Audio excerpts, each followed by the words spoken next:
Estamos de volta com o nosso Bom Dia Região, agora 7 horas, 18 minutos, de volta para falar sobre um assunto que interessa a todos aqui na cidade, ou pelo menos deve interessar, não somente a saúde pública. Eu falo sobre a leishmaniose. A doença tem preocupado muitas pessoas depois que 2 bebês morreram aqui na cidade vítimas dessa doença, leishmaniose visceral.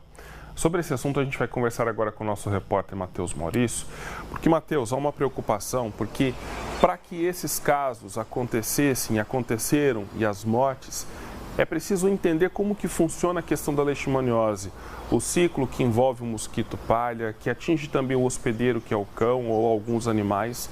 Por isso teve uma palestra muito importante aqui na cidade, não é mesmo? Exatamente, viu, Maicon? Como você disse, é preciso entender para poder controlar. Olha, essa palestra que você citou, Maicon, ela foi realizada ontem na Câmara Municipal aqui de Rondonópolis, viu? E essa palestra, Maicon, ela contou com especialistas, com médicos, com políticos, com pessoas da autoridade pública para se discutir sobre essa questão da leishmaniose visceral, como você bem disse, viu? E dentro dessa palestra, ela foi discutida em um assunto muito importante. E por que esse encontro, essa palestra foi realizada? Aqui em Rondonópolis, recentemente, duas crianças, elas morreram vítimas dessa doença da leishmaniose visceral. Foram 2 casos, inclusive, que nós trouxemos nos nossos telejornais de crianças que foram vitimadas aí com essa doença que é a leishmaniose. E é preciso controlar essa doença para que ela não se espalhe ainda mais. Dentro desse encontro, a gente conversou com um médico que é o Felipe Dantas. Ele é médico da Fiocruz e ele também é especialista em parasitologia. Ele falou como que é possível a gente fazer o controle dessa doença para que ela não se espalhe ainda mais pela cidade. Vamos ouvir o que ele disse.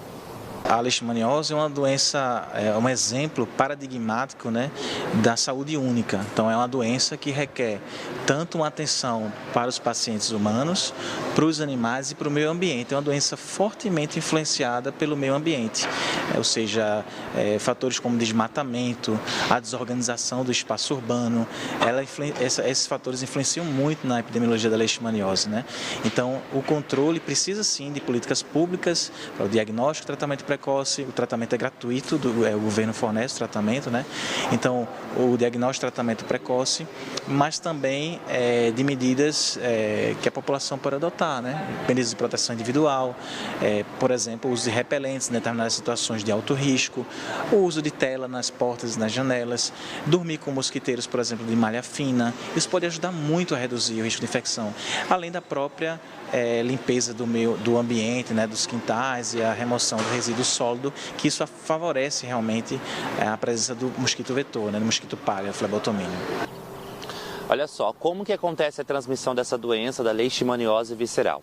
Ela acontece quando as fêmeas do mosquito palha, que é o mosquito transmissor, essas fêmeas elas acabam picando os animais e outras pessoas, os cães e outros animais que fazem essa transmissão para o ser humano, que acabam pegando essa doença, a leishmaniose visceral.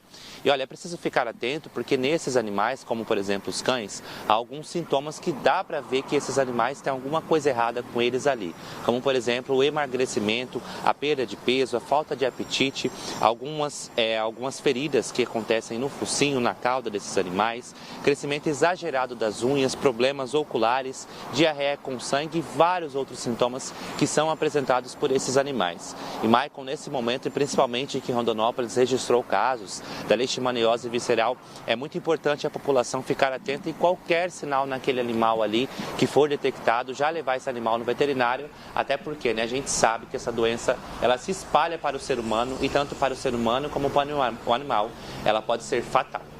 Exatamente, Matheus. O animal ele funciona como um reservatório ali do vírus.